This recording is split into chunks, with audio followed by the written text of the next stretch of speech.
Dzień dobry, mówi Rafał, budujemy Adventure. Dzisiaj nagrywam z wnętrza naszej łodzi, którą budujemy na podwórku naszym. Przypominam, że jest to kanał dla amatorów. To nie jest absolutnie, ja nie chcę, jest mi bardzo daleko do profesjonalistów, którzy budują te łodzie maszynowo i wiedzą dokładnie, jak budować łodzie i znają się na szkutnictwie, bo nie wiem, wyssali to z mlekiem matki albo uczyli się od młodego. My się uczymy od niedawna i dzisiaj chciałbym opowiedzieć o czymś, co powinienem był wiedzieć albo chciałbym wiedzieć, gdy rozpoczynałem tę oto budowę. I uczymy się na błędach, więc opowiem Wam, jakie ja błędy robiłem, jeśli chodzi o klejenie oraz laminowanie. Wszystko Wam opowiem. Zapraszam.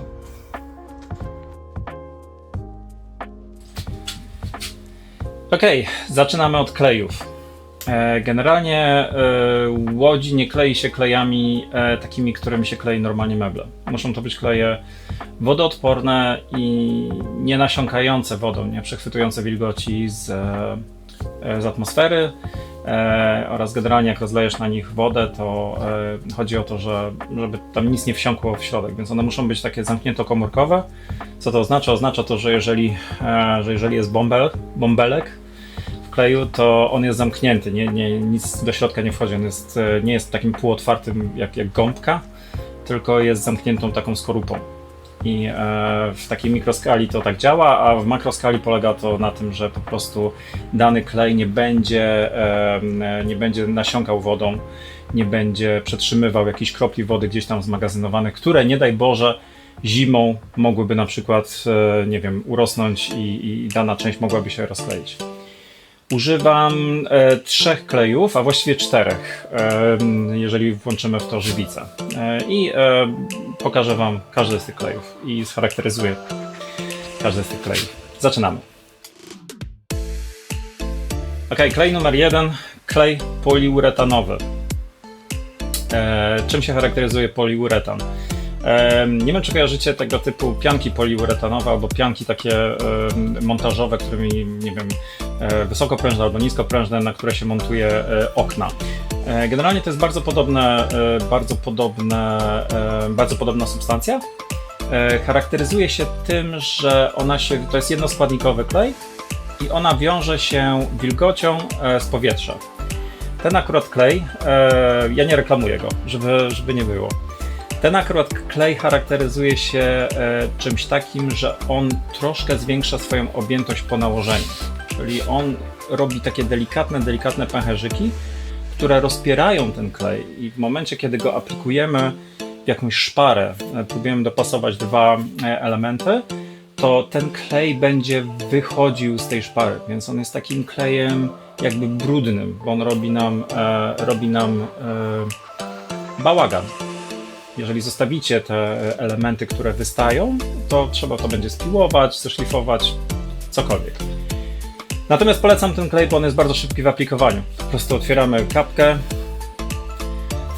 smarujemy dany element, przyklejamy, zaciskamy zaciskami takimi stolarskimi i on powinien bardzo dobrze trzymać.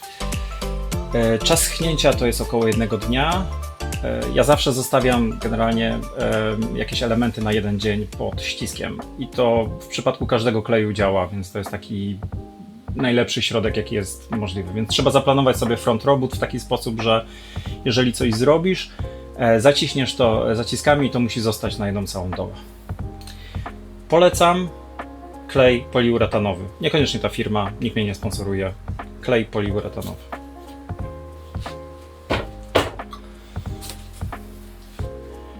Następnym klejem, który jest chyba klasykiem dla wszelkiego rodzaju budowniczych łodzi, to jest Sikaflex 292i. No i cóż, to jest też klej jednoskładnikowy, który się też utwardza poprzez połączenie ze składnikami z powietrza. I on jest uważany za taki klasyk, jeśli chodzi o budowanie łodzi. Trochę nie rozumiem dlaczego, ponieważ w mojej ocenie lepsza jest po prostu żywica epoksydowa. Natomiast I rozumiem, że to chodzi o tą wygodę, że po prostu można tą tubę włożyć w pistolet i po prostu zakleić co się chce. To jest bardzo wygodne i dosyć szybkie.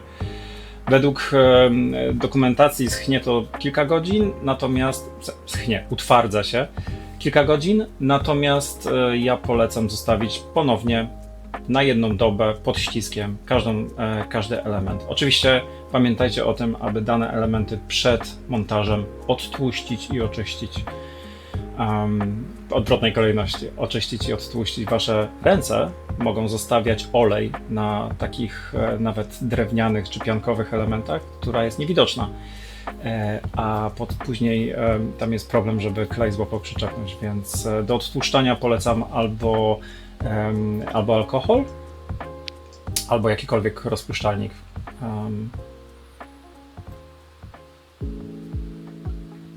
No. Tutaj był długi taki ten. Mam nadzieję, że zapamiętam, żeby wyciąć tą przerwę. Dobrze. Trzeci klej, który chcę wam pokazać, to jest Superglue z aktywatorem. Tu jest Superglue, tu jest aktywator. I Superglue to jest nic innego jak to jest... nie, odwrotnie, przepraszam, to jest klej, to jest aktywator. Generalnie jest to nic innego jak taki cyanopal, czy to się nazywa cyjanowy klej, nie wiem. Superglue. Genialna rzecz, jeżeli chodzi o łączenie na szybko jakichkolwiek elementów. Pamiętajcie, że te kleje to nie są kleje nośne. I ten klej jest tego super przykładem. Superglue, super przykład. Ten klej nie udźwignie wam tak naprawdę nośności, czyli jeżeli zlepicie dwa elementy, to one nie będą nośne w taki sposób. One będą zaklejone i one dosyć sztywne będą na czas montażu. Natomiast pamiętajcie, aby ten klej czy łączenie tym kleju wzmacniać zawsze włóknem szklanym i żywicą. O żywicy zaraz będziemy rozmawiać, natomiast pamiętajcie o tym, że to jest tylko taka pomoc, ten klej. On ma na chwilę związać takie elementy, które potrzebujecie, żeby były silne, natomiast później musicie je wzmocnić. On działa w taki sposób, że on tak naprawdę on się polimeryzuje na bardzo małych odległościach. On się polimeryzuje bardzo dobrze, czyli na przykład bardzo łatwo można utwardzić na przykład watę, zwykłą watę, jeżeli chcecie coś wypełnić, a nie jest to nośne, ani nic takiego, skropicie kilka rzeczy na tą watę i on w przeciągu kilku sekund jest twarda jak kamień. Generalnie elementy, które są bardzo ściśle dopasowane, to on się super nadaje. Więc jeżeli jesteście dobrymi cieślami, no to wiecie o co chodzi, a jeżeli potraficie spasować bardzo ładnie dwa elementy drewniane, czy piankowe, czy jakiekolwiek, polecam. Dobrze, to było wszystko o klejach. Generalnie cały PiS polega na tym, że kleje nie zapewnią wam bardzo sztywnej konstrukcji. One tylko służą do tego, aby połączyć dwa elementy, dwa albo więcej oczywiście, i służą do tego, aby wam ułatwić pracę. Czyli żeby nie trzeba było, nie wiem, wkręcać wkrętów w drewno czy coś i aby, nie wiem, zbudować całą łódkę przy pomocy tych klejów, tylko tak naprawdę chodzi o to, że one wam tymczasowo łączą te dwa elementy, nie wiem, w zależności od tego, co budujecie, i tam trzeba zalaminować, dodać, nie wiem, filet ze szpachli, z jakąkolwiek żywicą pracujecie i trzeba to po prostu wzmocnić. Natomiast do pierwszego montażu tylko kleje. To tyle o klejach. Teraz wam opowiem szybko, jakie wybrałem żywice do pracy i dlaczego takie, a nie inne. Także zapraszam. A, w międzyczasie proszę was, kliknijcie dzwoneczek i kliknijcie tam subskrypcję. Będzie mi bardzo miło, że śledzicie mój kanał, bo będzie więcej fajnego kontentu, naprawdę. I to, że budujemy tutaj, to też będzie nagrane wszystko, także no, czekam. Subskrypcja i dzwoneczek, zapraszam. Ok, teraz będzie trochę o żywicach. Żywice, których używam, to żywice epoksydowe. I teraz można by w ogóle dyskutować na temat, dlaczego żywice epoksydowe, a nie inne, bo mamy jeszcze na rynku oczywiście żywice poliestrowe oraz żywice winyloestrowe. Kilku powodów. Po pierwsze, w Polsce mamy takie szczęście, że mamy dosyć fajną firmę, która produkuje żywice epoksydowe, a mianowicie mówię o firmie Sarzyna. A po drugie, te żywice oferują najwyższą twardość, porównując do tak naprawdę objętości oraz masy. Później generalnie jak to się spolimeryzuje, cały ten polimer ma najmniejszą masę porównując do wytrzymałości. Co to oznacza? Oznacza to tyle, że na jeden element, kiedy chcemy utwardzić jakiś element albo zrobić jakiś element, stworzyć od zera, na przykład z włókna szklanego, to te elementy będą zawierały mniej żywicy na taką samą wytrzymałość. Gdy mówimy o elementach takich typu sandwich, to w ogóle wytrzymałość podchodzi bardzo, bardzo wysoko takich elementów, ponieważ w połączeniu z żywicą epoksydową one mają podwójną, że tak powiem, wytrzymałość, bo element typu sandwich daje wytrzymałość z obu stron. Ja zaraz o tym będę mówił. Ale wróćmy do wyboru jeszcze raz. Żywice epoksydowe firmy Sarzyna. Ponownie, nie reklamuję, jestem tylko klientem, kupuję od nich żywice w bardzo dużych ilościach. Nie dostałem nigdy żadnego dealu, niestety, szkoda. Może jak zobaczą ten film. Żywice epoksydowe są w miarę tanie, porównując do innych krajów, nawet w Unii Europejskiej, czy nawet do Stanów Zjednoczonych. Więc korzystajmy z nich, bo one są po prostu, mamy je tutaj na rynku i mamy producenta tutaj na rynku. Linia żywic epoksydowych, z którymi pracuję, nazywa się Epidian i pracuję de facto z dwiema żywicami. Mam tutaj akurat puszkę żywicy Epidian 5. Czym się charakteryzuje Epidian 5? To jest żywica do klejenia. Ona jest gęsta, jak gdybyśmy to otworzyli, nie będziemy teraz otwierać, ale ona jest gęsta, taka jak bardzo, bardzo gęsty miód. Można ją rozrabiać z różnymi utwardzaczami. Ona się generalnie w ciągu lata na zewnątrz można z nią pracować, bo ona ma dosyć fajny zakres temperatur, jeśli chodzi o twardnienie. Oraz tak naprawdę ona dosyć fajnie klei nam różnego rodzaju większe elementy.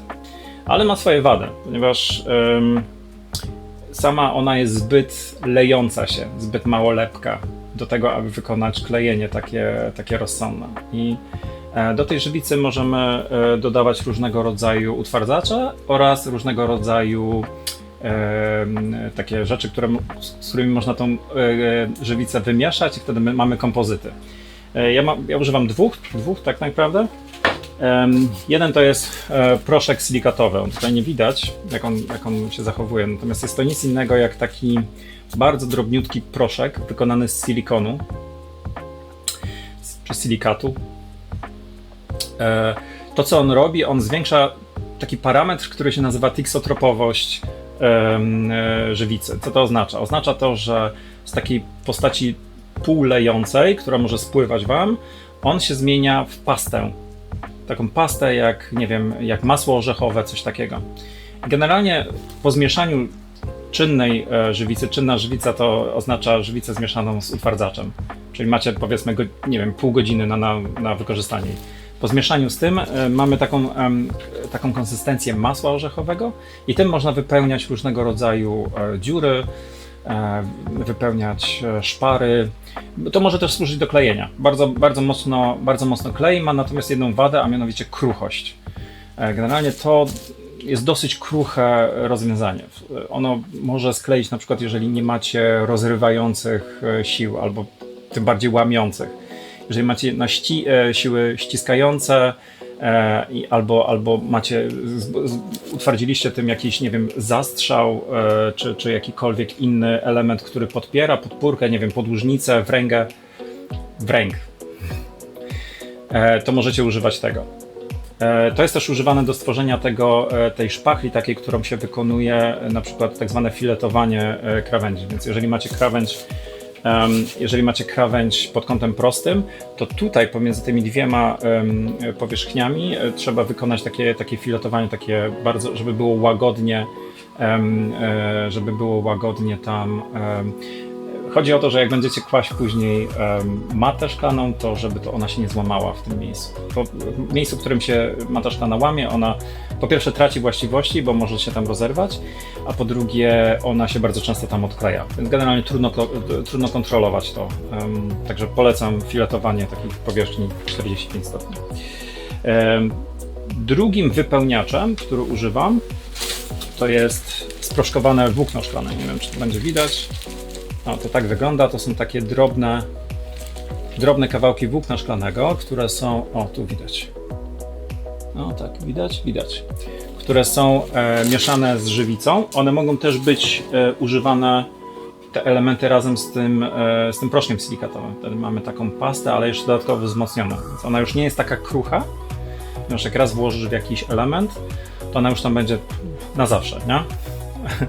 Te włókienka drobne, one zapewniają tak naprawdę w randomowych kierunkach zapewniają Wam twardość i sztywność całej konstrukcji, więc jeżeli chcecie wykonać element samemu, odlać w formie, to polecam to dodawać, bo to tak naprawdę Wam zapewni jakąś taką sztywność, której oczekujecie od danego elementu. Ok.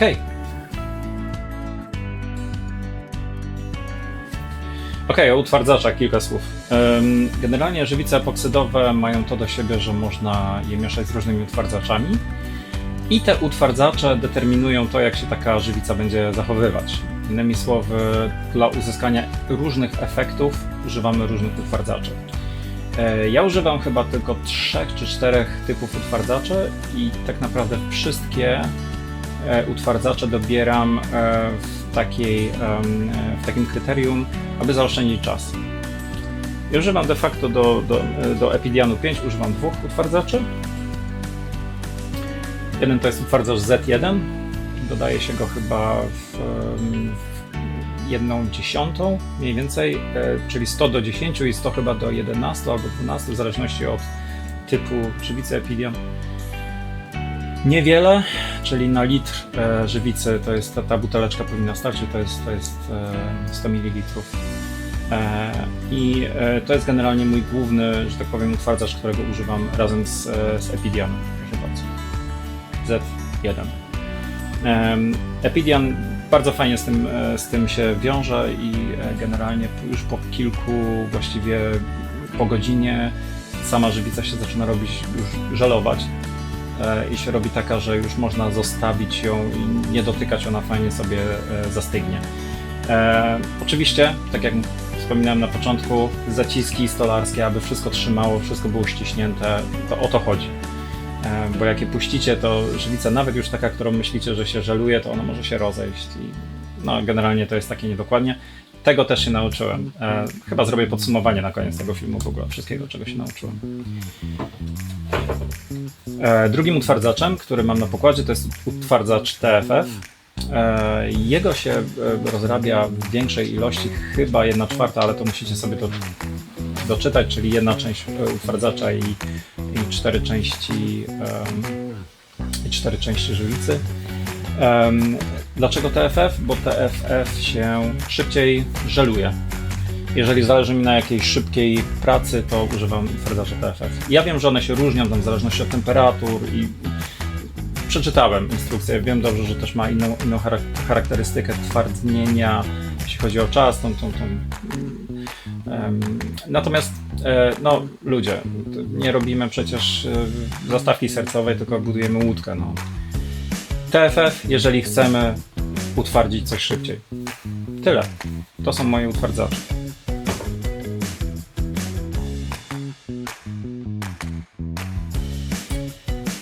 Ok, cieszę się, że dotrwaliście do tego momentu. Teraz chciałbym Wam coś opowiedzieć na temat laminowania i co to oznacza w ogóle laminowanie. Jak już wspomniałem w tym filmie, kompozyt jest to materiał, który się składa z więcej niż dwóch lub więcej innego rodzaju materiałów i dzięki właściwościom tych 2 materiałów on ma jakieś tam parametry. Parametrem, o który nam tutaj chodzi, jest zawsze sztywność i twardość. Najlepszym kompozytem, który został kiedykolwiek stworzony do budowy łodzi, to jest jakiś rodzaj włókna oraz jakaś żywica. Ja pracuję, jak już wspomniałem, z żywicami epoksydowymi oraz włóknem szklanym. Dlaczego? Bo daje mi dobry stosunek wytrzymałości do ceny i do łatwości i dostępności tego materiału na rynku. Pracuję z włóknem szklanym w postaci tkanin. Tkaniny mają to do siebie, że zapewniają Ci większą kontrolę nad tym, jak chcesz, aby dany element wyglądał, bo po prostu można je ciąć nawet nożyczkami. Ja już wspomniałem w którymś z poprzednich filmów, że używam do tego nożyczek automatycznych, bo po prostu łatwiej. Natomiast tkaniny mają to do siebie, że masz to włókno szklane, nie musisz go rozciągać, nie musisz kombinować. Ono już jest utkane w jakiś sposób i to bardzo ułatwia Twoją pracę. Ja korzystam z dwóch różnych typów tkanin, tkaniny rowingowej oraz tkaniny typu CSM. I teraz zaraz Wam wytłumaczę, czym się różnią. Zaczniemy od tkaniny typu CSM. Tak wygląda tkanina CSM. Ona jest jakoś oznaczona, do czegoś ten element miał być. Czym ona się charakteryzuje? Ona się charakteryzuje tym, że jest bardzo często najcięższym dostępnym rodzajem tkaniny na rynku, takiej... Właściwie to źle powiedziałem, bo nie, to nieprawda. Zapomnijcie. Tkanina CSM charakteryzuje się tym, że włókna, które są w tej tkaninie, one idą w różnych randomowych kierunkach. Oznacza to, że w bardzo fajny i taki przewidywalny sposób ona nasiąka żywicą oraz jak gdy stwardnieje, to siła jest przenoszona we wszystkich kierunkach. Możesz to pomyśleć o tym tak jakbyś, nie wiem, jakbyś te kawałki, które Wam pokazałem, usypał po prostu na rozlaną żywicę i one wtedy utwardzają tak naprawdę nam cały materiał. Tkaninę CSM właściwie używam non-stop. Używam do wszystkich części i to jest pierwsza tkanina, którą zawsze kładę na jakikolwiek materiał do sandwicha. Czy pracuję z pianką, czy pracuję ze sklejką, zawsze używam tkaniny CSM jako pierwszej. Drugą tkaniną, przepraszam, coś spadło. Drugą tkaniną, którą chciałem Wam pokazać, to jest tkanina rowingowa. Co to znaczy? Oznacza to, że jest utkana na jakiejś maszynie i jak widzicie tutaj, nie wiem czy będzie widać na zbliżeniu, te włókna szklane, one są ułożone w dwóch kierunkach. Istnieją tkaniny rowingowe, które mają wszyte tak naprawdę jeszcze dodatkowe dwa kierunki i wtedy ona jest piekielnie wytrzymała tak naprawdę na dużych obszarach i właśnie we wszystkich kierunkach. I to do tego służy de facto ta tkanina. Jeżeli masz jakiś dużą połać elementu, którą chcesz zalaminować, korzystasz z tej tkaniny. Ja sobie wypracowałem taką metodologię, metodę, że gdy kładę tkaninę, to zawsze tkanina CSM jest pierwsza, czyli dotyka tak naprawdę materiału, tego, który laminujemy. Później jest ta tkanina, jeżeli chcę utrzymać bardzo mocną wytrzymałość i na koniec daję jeszcze raz tkaninę tą CSM albo o randomowych włóknach. Nie wiem jak ona się nazywa po prostu. Poprawcie mi, napiszcie właściwie w komentarzach jak ona się nazywa, bo ja nie mam pojęcia. Ja się uczyłem z anglojęzycznych kanałów YouTube'owych jak to robić. Typowym zastosowaniem jest laminowanie. To jest typowy przykład laminatu. To jest laminat jednowarstwowy. Tutaj jak spojrzycie jest jedna warstwa, nie wiem czy będzie widać to. Jest jedna warstwa z tej strony CSM, w środku jest pianka spienione PVC i na zewnątrz jest dokładnie taka sama tkanina, też utwardzona. Oczywiście jest to typowy epoksyd. Ta część ma piekielnie dużą, ja stałem na niej, możemy zrobić potem kiedyś testy. Bardzo twardy element. Tak naprawdę na zginanie on jest bardzo sztywny i tak naprawdę przy tym bardzo lekki. To jest naprawdę element, który mógłby mieć zastosowanie spokojnie w lotnictwie. I kto wie, czy tego typu podejście nie ma zastosowania w lotnictwie. Jest bardzo przyjemny w obróbce. I tyle. Tak naprawdę jest to zrobione z takiej pianki. To jest pianka właśnie, to jest spienione PVC. Ona jest bardzo, bardzo krucha. Ja teraz nie chcę niszczyć materiału, ale gdybym mocniej tutaj zgiął, to bym ułamał. Ona jest kruchutka, w dotyku jest taka dosyć, jest piekielnie lekka, nie? To jest generalnie ultra lekki materiał do jakikolwiek robót na łodzi Generalnie za wyjątkiem słupków nośnych, które tu widzicie za mną, to takie rzeczy jak fałszburty czy coś, to właśnie robiłem z tej pianki oraz maty CSM. I dobrze, i teraz jakiej żywicy się używa do tego? Tak jak wspomniałem, Epidian 5 był do klejenia, do tego używamy innej żywicy. Gdzie ona jest? Gdzieś się podziała mi tutaj. O, tu jest. Tak, miałem rację. To jest Epidian 652, też firmy Ciech Sarzyna. To się miesza 100 do 50 z utwardzaczem, który się nazywa IDA. I tak naprawdę dzięki właściwościom tej żywicy można w bardzo łatwy sposób laminować,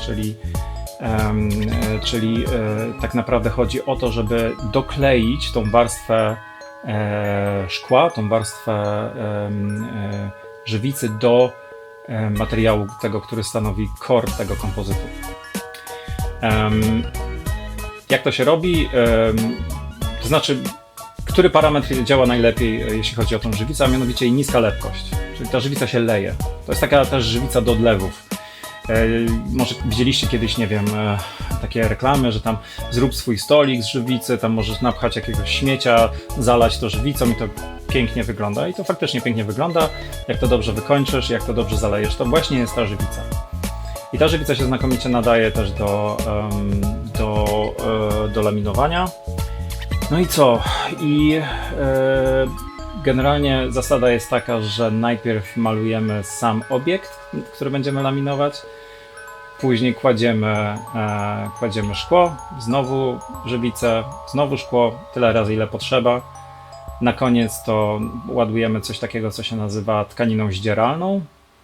To jest tkanina, którą jak to wszystko stwardnieje zedrzemy i ona pozostawia fakturę, na której można dalej pracować, nie trzeba się bawić w jakieś szlifowanie i tak dalej.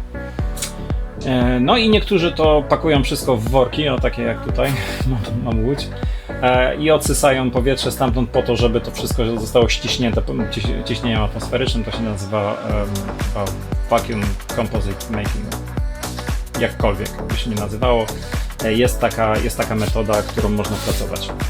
No i tyle. I później cieszą Was bardzo ładnie zrobione kompozyty. To koniec tego filmu. Dziękuję bardzo za oglądanie. Tak jak mówiłem, to jest amatorski kanał, my robimy to zupełnie amatorsko, we własnym ogrodzie. Budujemy tą łódkę dlatego, że mamy takie hobby, że mamy ochotę mieć łódkę fajną i musieliśmy się tego wszystkiego nauczyć. Błędów popełniliśmy całą masę.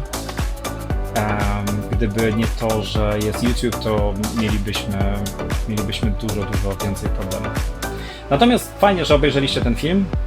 To oznacza, że Wy będziecie mieli mniej błędów i popełnicie mniej jakichś kiksów w czasie budowania własnej łodzi. Pamiętajcie, że to, co się robi w łodzi, to ma też zastosowanie przy produkcji mebli, przy jakiejkolwiek stolarce, nie ciesielskiej, stolarce. Tyle.